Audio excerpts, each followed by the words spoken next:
Et bonjour à tous, bienvenue sur la chaîne Distridus pour une nouvelle analyse sur le BTC. Alors, tout d'abord, j'aimerais remercier tous ceux qui ont liké la dernière vidéo, c'était super sympa, ça fait plaisir d'être de retour parmi vous et de voir autant de gens qui ont apprécié la dernière vidéo. N'hésitez surtout pas à liker celle-là également si jamais elle vous plaît. Et puis éventuellement à laisser des commentaires, je ferai en sorte de tous les lire, bien évidemment. Et puis la bienvenue aux nouveaux abonnés également. J'espère que cette chaîne vous plaira. Alors, avant de commencer, je rappelle, si vous souhaitez apprendre ou nous rejoindre pour partager sur les crypto-monnaies, n'hésitez surtout pas, je fais partie d'une communauté qui s'appelle Cryptologique. Et ici, dans les descriptions, sous la vidéo, vous aurez tous les liens pour venir nous rejoindre. Le lien Discord, le lien de la chaîne YouTube et du Twitch de Cryptologique, ainsi que le lien du Patreon.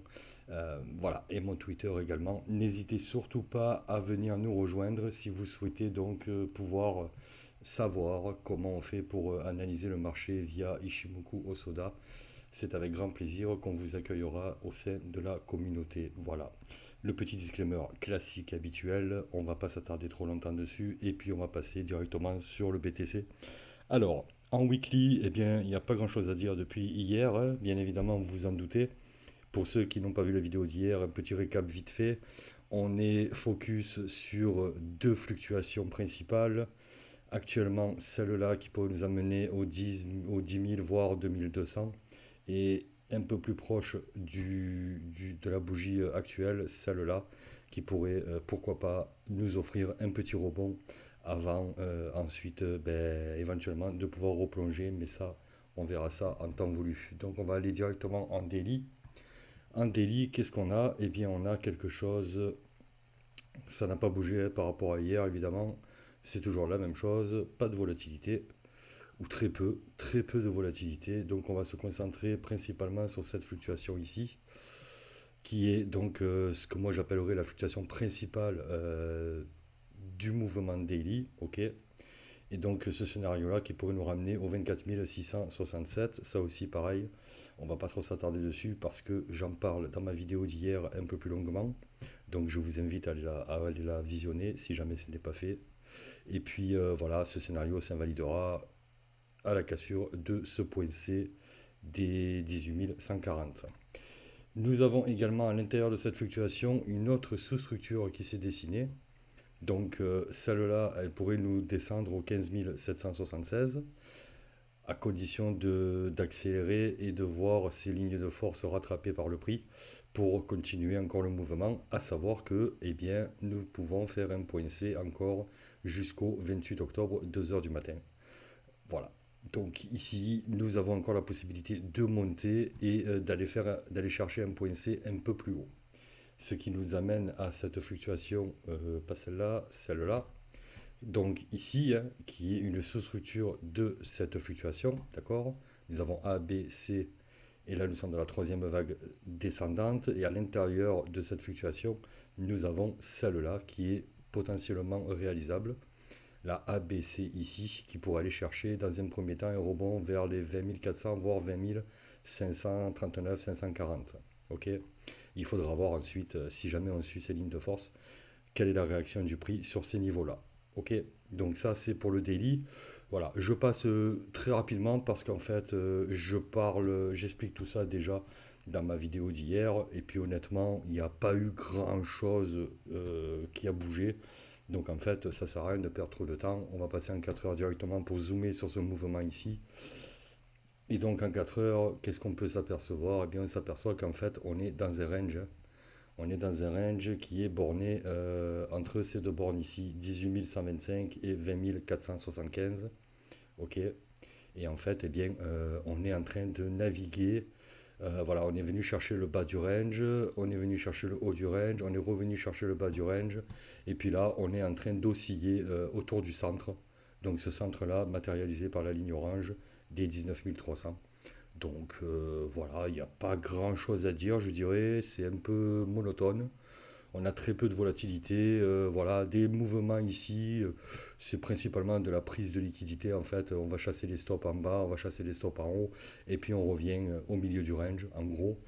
Mais cela dit, on peut quand même cadrer un peu les structures de ces mouvements-là.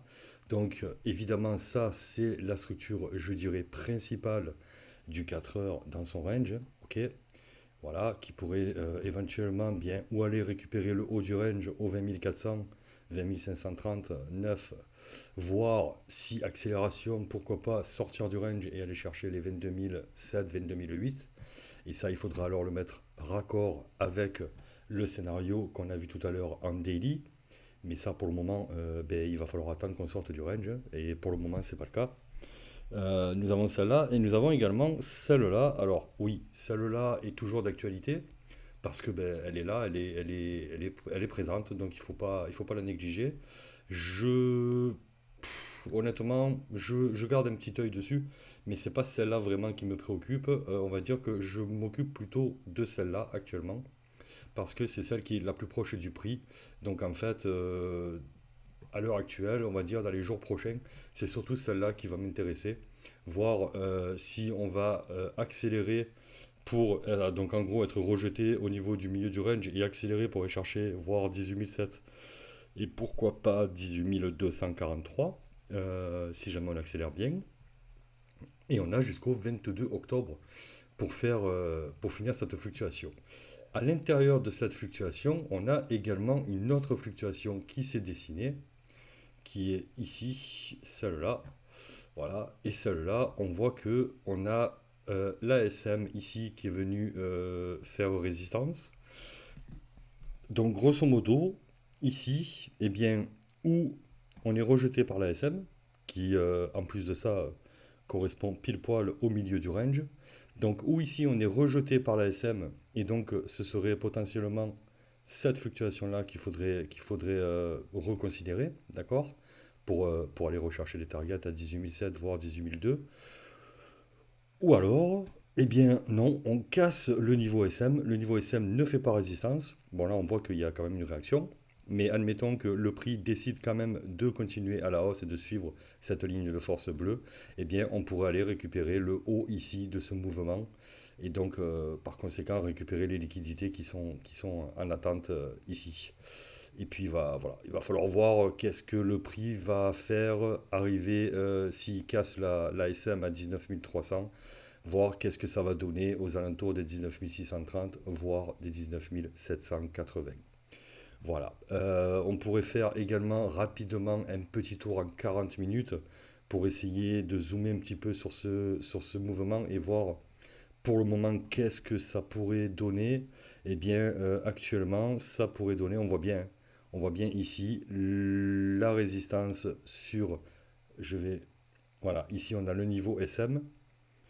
Et donc on voit bien ici la résistance du niveau SM où on a toutes ces mèches ici qui sont venues buter dessus.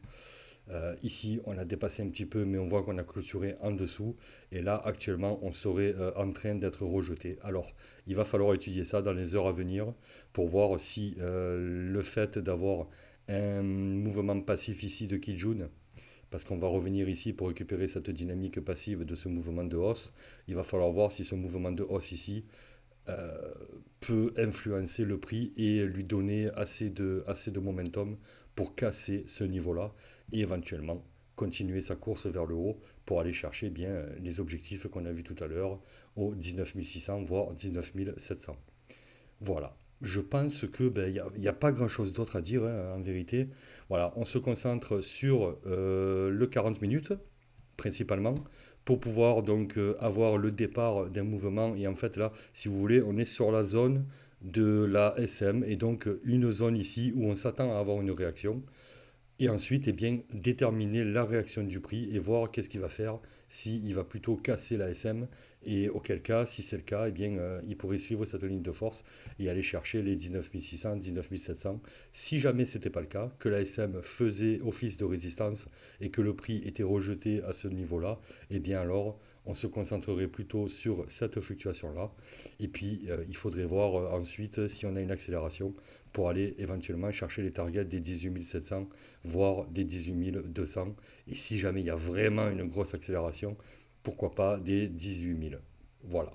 Je pense que j'ai fait le tour, hein. C'est une vidéo assez rapide. De toute façon, maintenant, je vais essayer de les faire rapides, à peu près dans ce format-là, une dizaine de minutes, parce que, bon, pas tout le monde a le temps de passer trois quarts d'heure sur une vidéo. Ce qui fait que, ben voilà, l'essentiel étant qu'on arrive à dire le principal. Voilà. Ben, sur ce, moi, je vais vous laisser. Je vous souhaite une bonne fin de journée ou une bonne fin de soirée. Et puis, je vous dis probablement à demain pour une nouvelle mise à jour. Merci. À plus tard. Ciao, ciao.